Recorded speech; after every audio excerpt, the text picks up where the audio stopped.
Okay. Good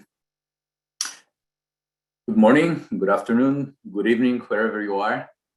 My name is Pedro Chu, and welcome to another KETIV virtual academy.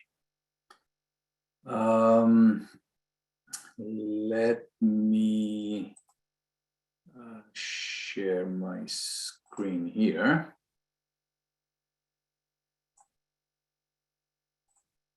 And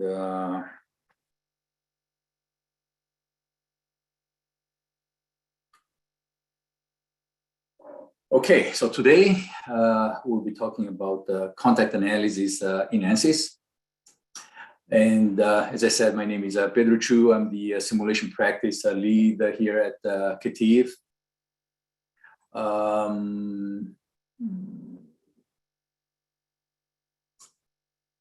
And just a little bit about myself. I have been doing finite element analysis for over 3 decades. That here is a picture of me. I guess you can see me on the video as well, but you know, that's me in one of my hiking trails on vacation, and still with a beard to be done. But yeah, I think you're entitled to that when you're on when you're having fun out there.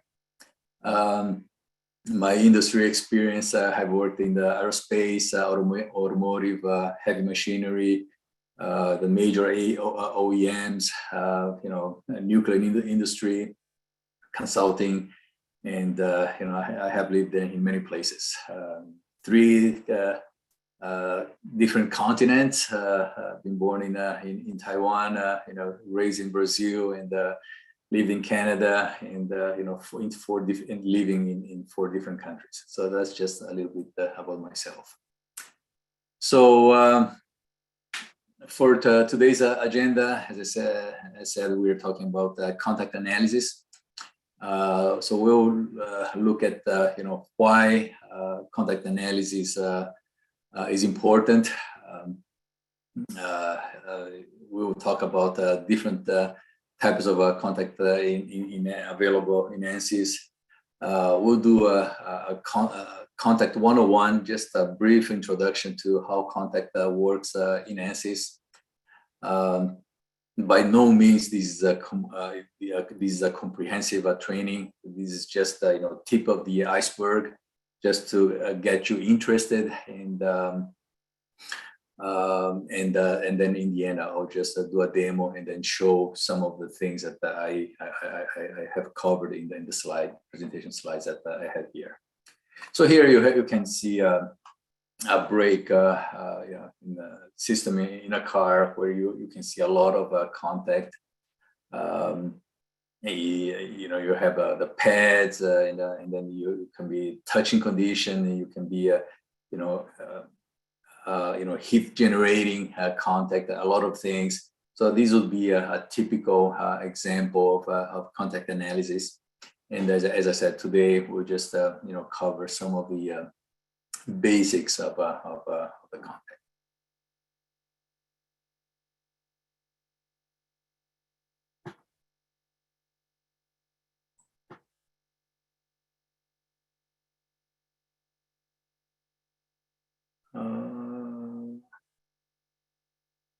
Am I muted here, Christina? No, we can hear you. Okay, okay. But Yes. For some reason, I thought I saw I was muted here, so my bad. No, we can hear you perfectly. Sorry about that. Okay, for a second I thought I was talking to myself all this time here. Anyways, why contact?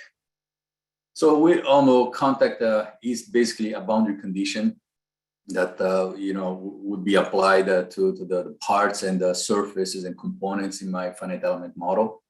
Okay, when you know, we do use a contact, we can capture the proper load path in the structures, right? So this eliminates the guesswork of knowing where the parts will be touching each other. Okay, so for example, if you look at this animation here,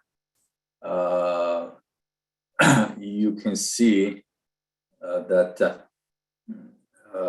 the contact could be as is in the beginning, and as it load is transferred from this bar to this bar, how it is where the load is being applied will change as the bars move, right? So if we didn't have a contact implementation for a model like this, you would have to know before the run exactly where the load is being transmitted from this bar to this bar. Okay, so there is a little bit of guesswork. You would have to probably do this contact manually, and so that is just not the right way of doing it. So that's why also we have a contact. And then we know that contact is a changing status and nonlinearity. So when the parts are in contact, you will have a certain stiffness associated to the model, and if they are not in contact, the stiffness will be different. Okay.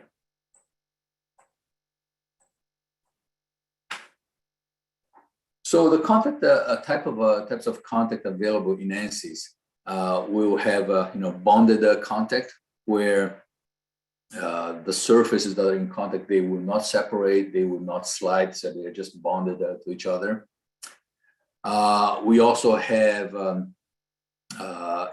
no separation type of contact, in which the surface, they are allowed to slide in the contact surface, but they are not allowed to separate, but they are allowed to slide. We have the more general contact then, which is a frictionless, which means that the contact, they will can separate. Oops, sorry. The contact can separate. Okay, and there is no friction when the contact surfaces are moving relatively to each other. We have a rough contact, which is similar to the frictionless, but there is no sliding allowed. They can separate, but there is no sliding allowed. So they are stuck to each other, but they can still separate. And then we have a frictional contact, where you can define a coefficient of friction, and the contact surface will be allowed to separate, to move, relatively to each other, and then how they are going to move in the surface direction is through friction coefficient. Okay, the mu times the normal force dictates how much they can slide relatively to each other. So how contact works in Ansys? Basically, Ansys will track the position of nodes and elements of those surfaces that are in close proximity. And when contact is detected, the solver will enforce something that we call contact compatibility. And this contact compatibility prevents the surface from penetrating each other. Okay. So the way it works is that whenever there is the contact surfaces, they come into contact with each other. When the solver detects a penetration, so the solver will track the amount of penetration, and then will apply a force to bring the node that is penetrating back to the contact surface. Okay. So these compatibility then make sure that there is no penetration. And as you can see here, the contact implementation in Ansys, you have a contact surface, and then you have a target surface. And we'll talk about this. What is the difference between a contact surface and a target surface in the next slides.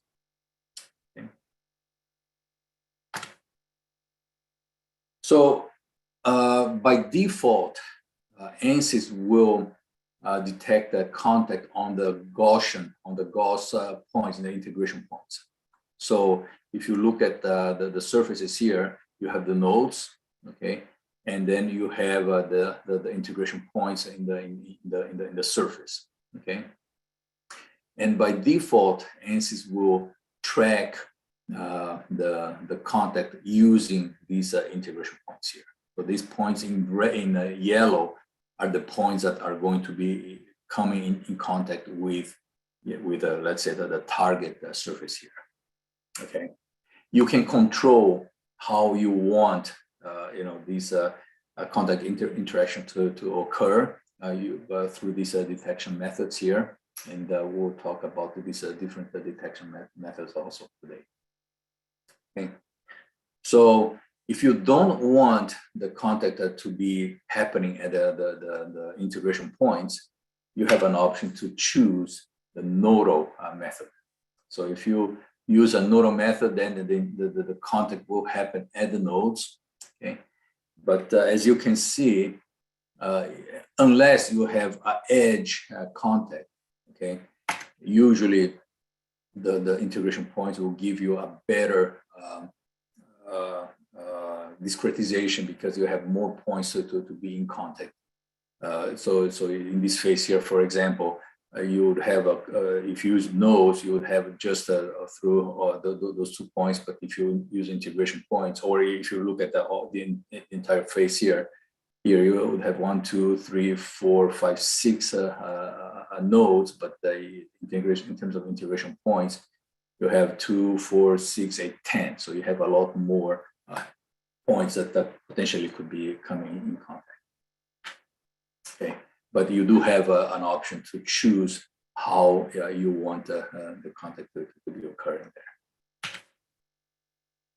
Okay, so because there is the concept of contact and target, there is something that in Ansys in contact that is called symmetric or asymmetric behavior. Okay, so the contact is always going to be the nodes from a contact surface, okay, that is going to be contacting the elements on the target surface.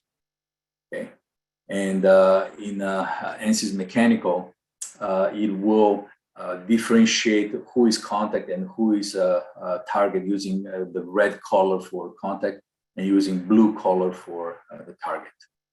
Okay, so as you can see, when you define a contact analysis in Ansys, Ansys will need you to define who is the contact surface and who is the target surface, and then it will be tracking the contact between the points from my contact surface to the surface or the element faces on my target surface. Okay, so have that in mind. Okay, so as I said, there are symmetric and asymmetric behavior.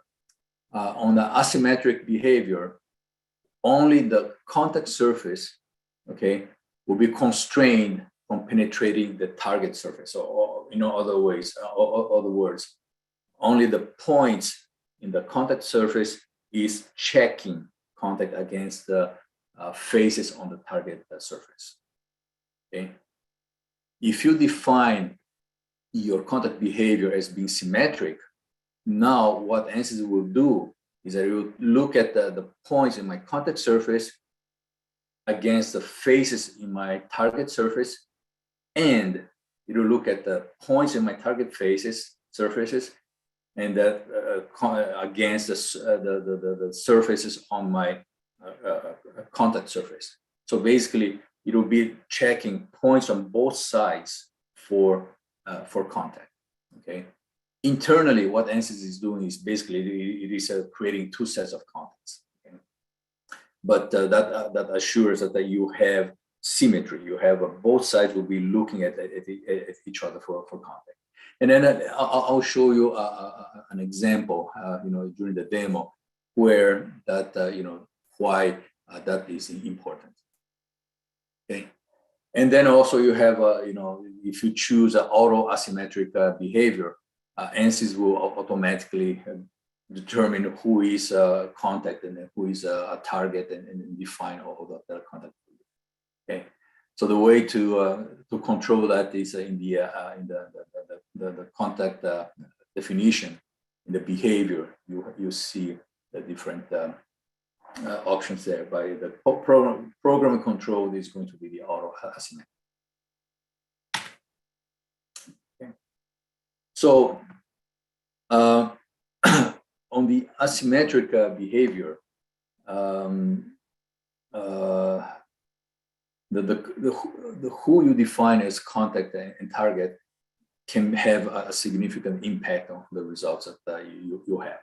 Okay, so for example, if I choose this guy here to be the contact surface and this guy to be the target surface, and I define my contact behavior as asymmetric, as I said, Ansys is going to look for, let's say, nodes in the contact surface against surface on the target surface.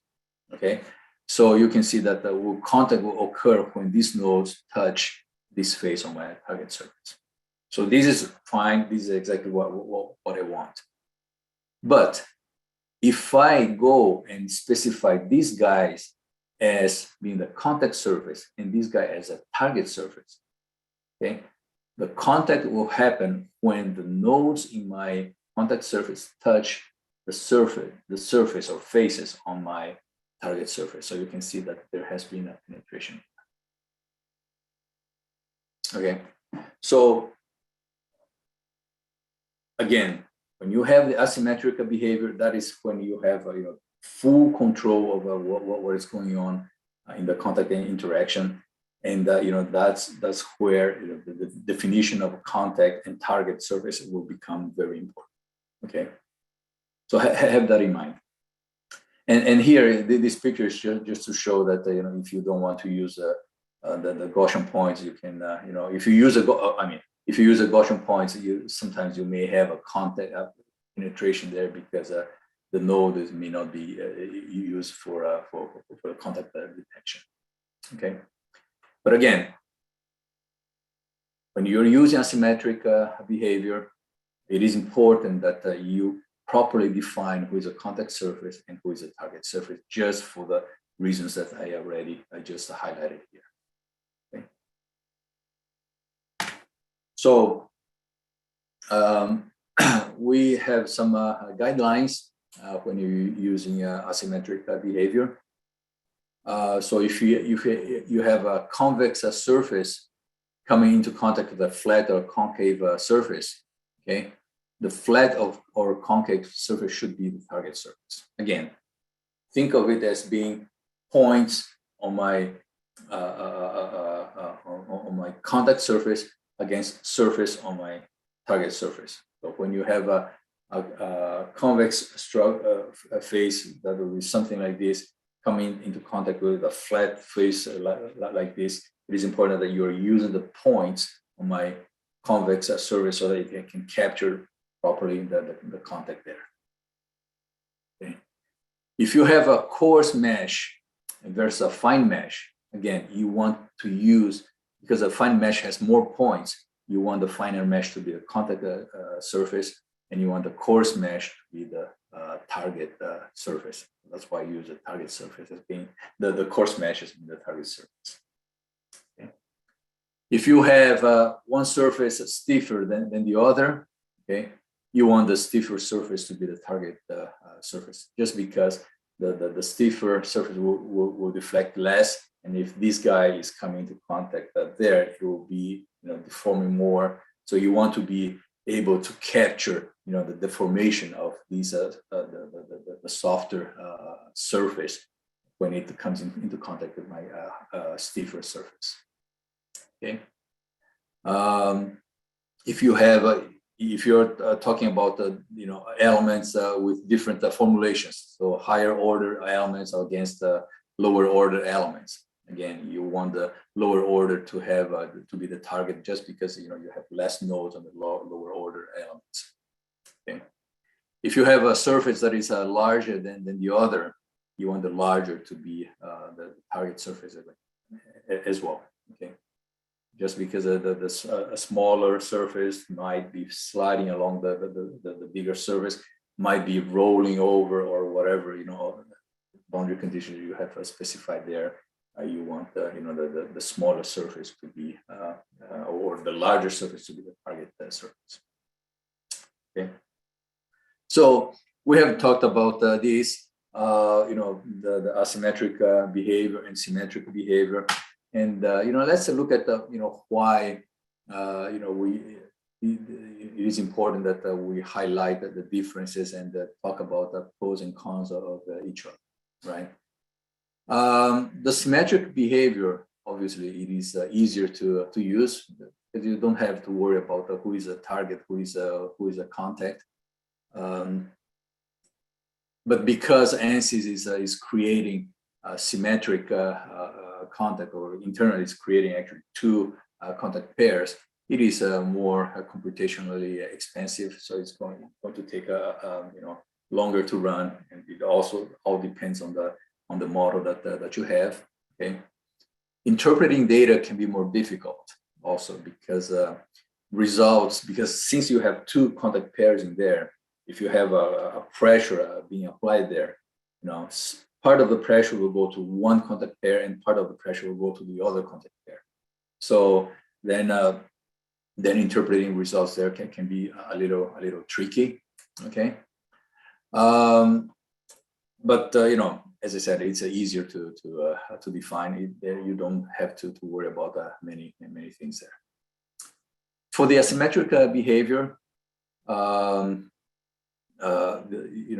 you can have Ansys automatically determine who is the target, who is a contact there. When you do the asymmetric behavior, it's more error prone, okay, because you might introduce a penetration that you didn't really want to introduce.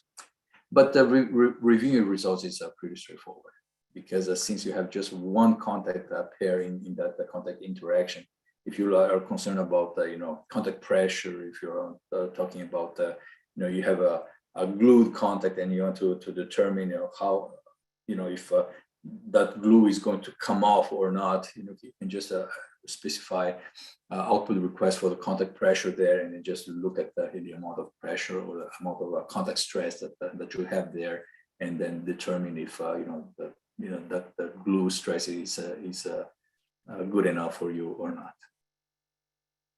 Okay, so this is what are the slides that I had to present.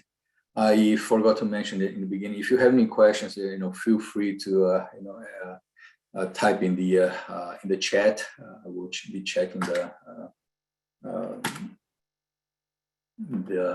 questions later. Okay, the questions that you have. And at this point, let me just jump to my model here. Okay, so I have just two very simple bars that I created in a space claim. I brought into mechanical, and so these are two different components in a space claim, and you notice that when mechanical brought this model, it automatically created these connections for me. Okay, and if I look at this contact region, it's nice that it already colored who is my contact and who is my target. So you can see that my target is the blue. So here's my target, and here is my contact. So it will be looking for nodes in my contact against surfaces or faces in my target. So you can see that it has these two small windows, and you can zoom in, zoom out, and see if the definition of this contact region is correct or not. And you can see also that the type of a contact is bonded. So this guy is going to be bonded to this guy. Okay, so let's do this. Let me apply some boundary conditions. I'm going to select this face here. I'm going to select this face here, apply, okay? And let's also insert the pressure on this face here, apply. And let's put a pressure of, let's say, 2 megapascals here, okay? And let's just look at the deformation here. That's the only thing I just want to show you. So let's just go solve, just solve in a few seconds, okay? So you can see here in the progress bar, so it's done. I go to the formation, and you can see that I apply the pressure, and this is the form shape.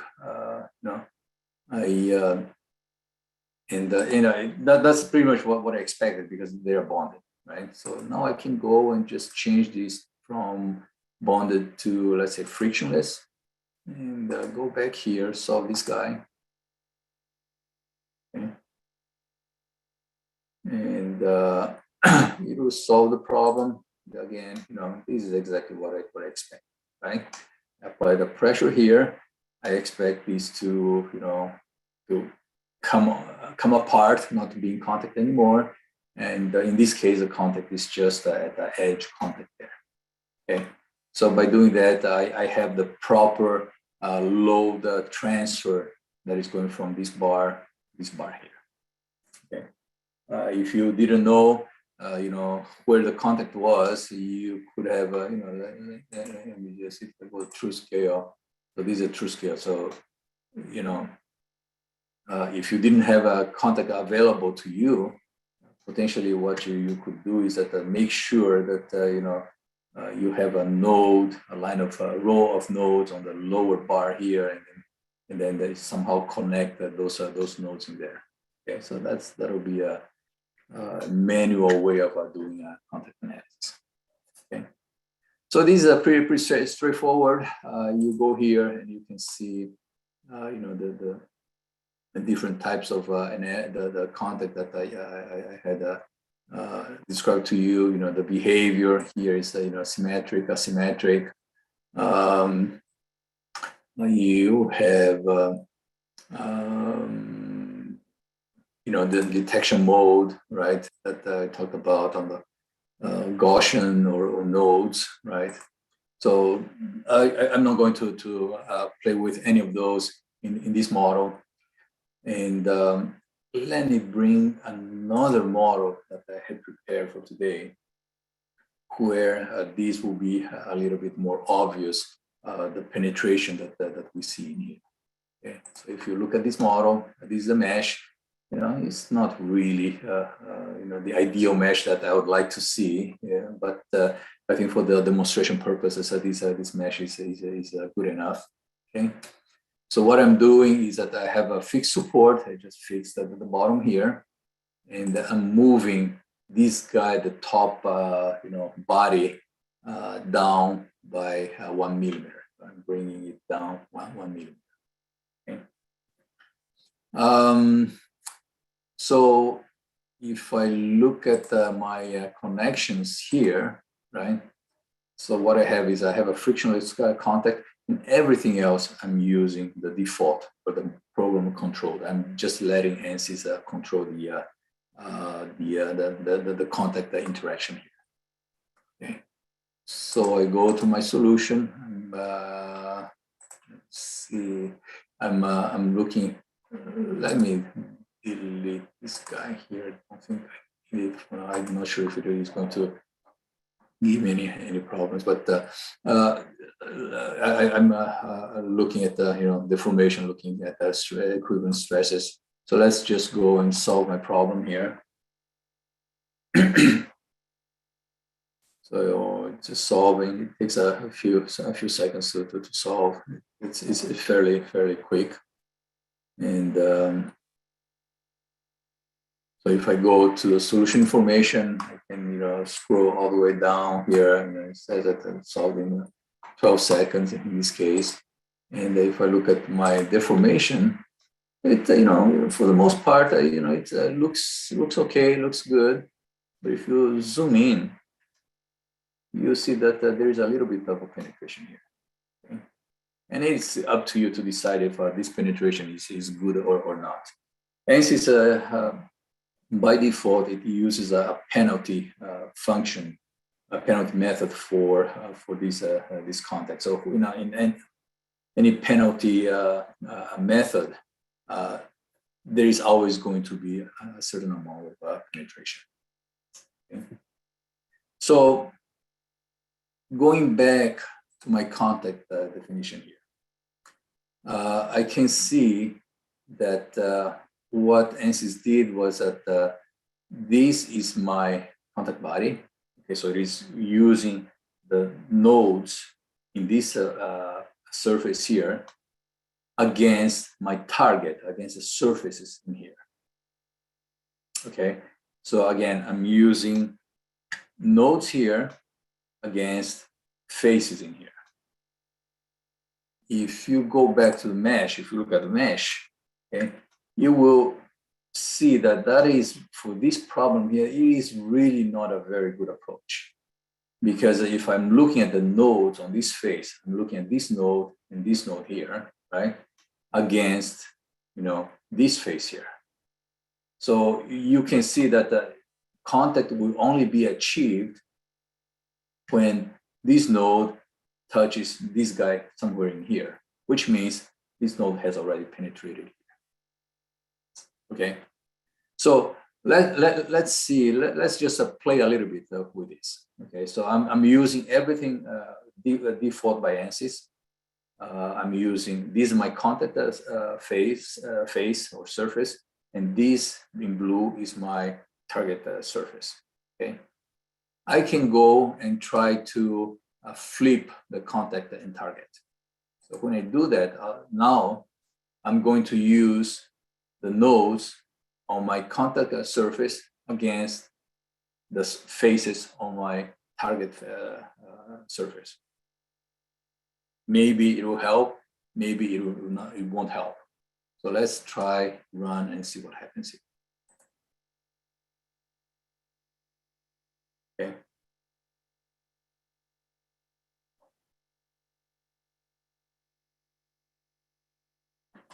So again, it'll take a few seconds to run.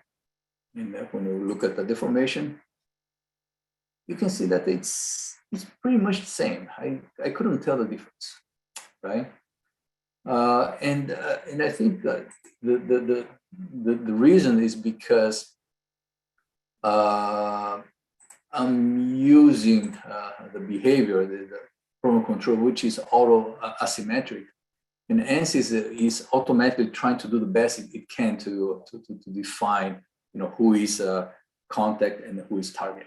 Okay, and then I'm not exactly sure what it is doing internally, but it gave me a little bit penetration.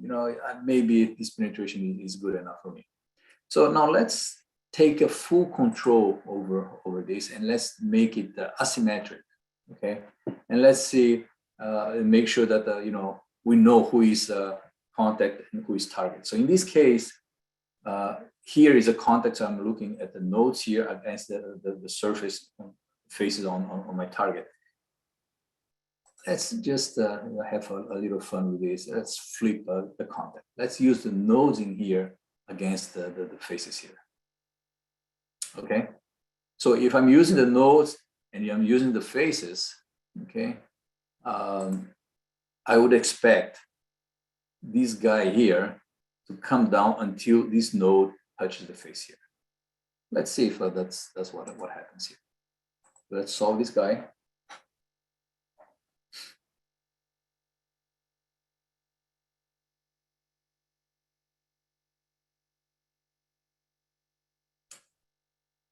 Okay, and deformation, and not sure what I was expecting this guy to come in contact in here, right? But it didn't do that. And as a matter of fact, this is very similar to what we had before when we had asymmetric behavior, right? But keep in mind, by default, Ansys is using the Gaussian points to detect that contact. So maybe there is a Gaussian point in here that is coming in contact with this surface here. Maybe that's why it is stopping there instead of coming all the way down.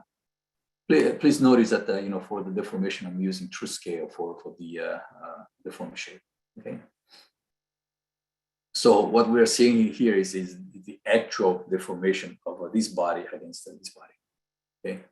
So as I said, maybe it is detecting the Gaussian point. The Gaussian point is what is coming into contact. So let's go in here in the detection method. Let's change it to node. Okay. And let's rerun this guy. And let's see if now the contact will happen at the node instead of at the Gaussian point.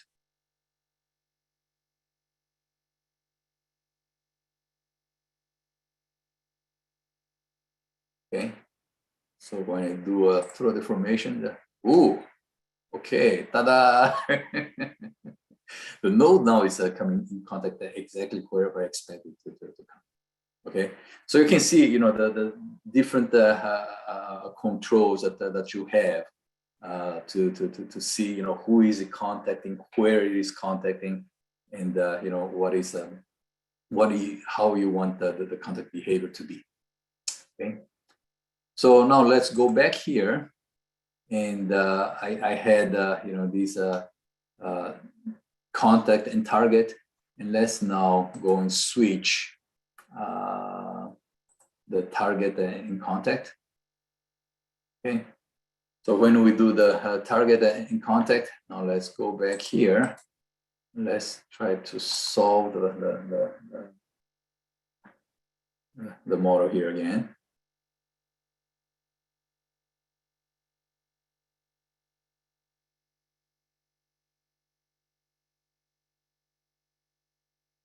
Look at the deformation.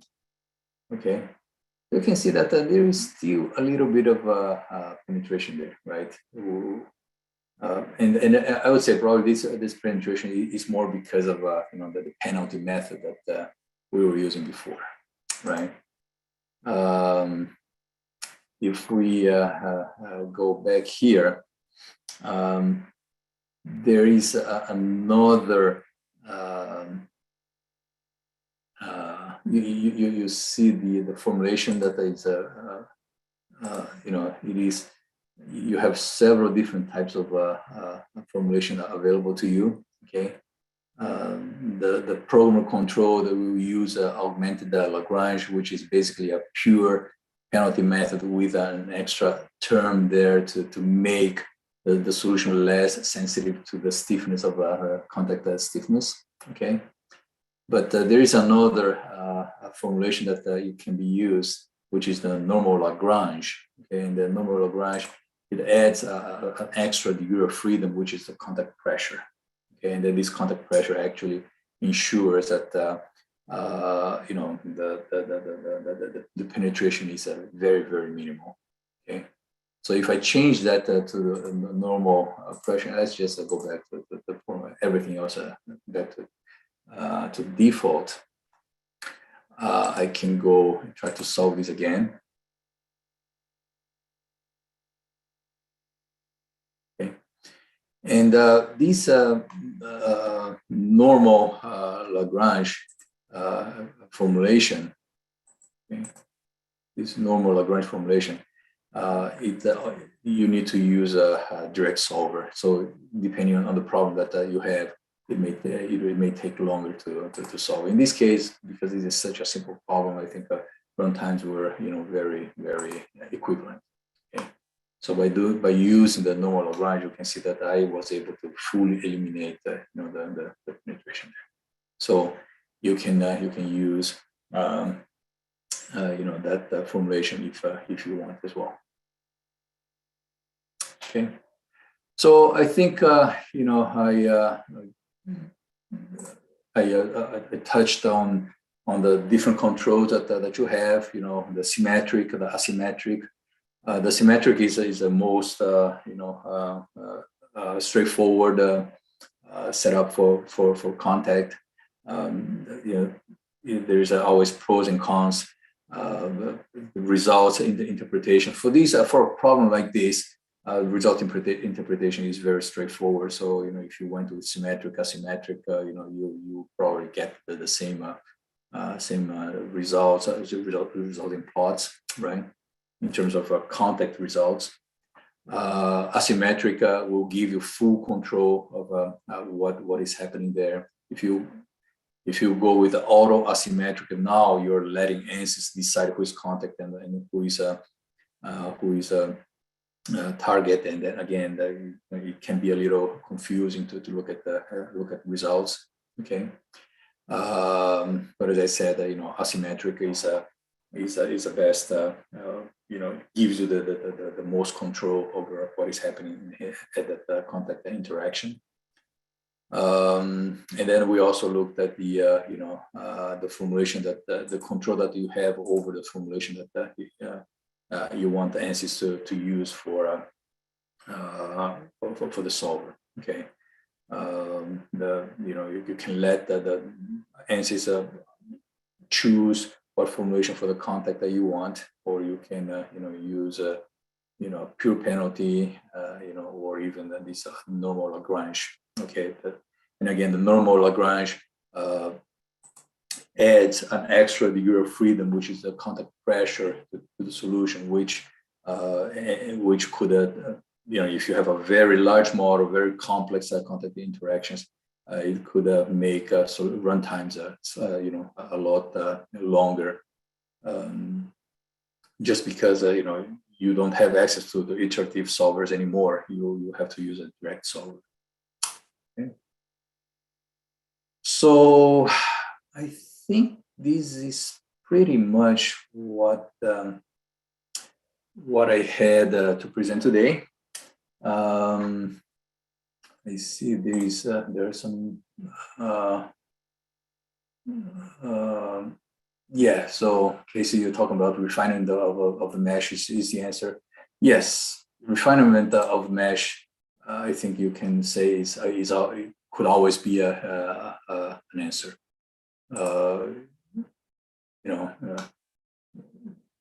Refining the mesh, you basically give more points where contact could be happening, and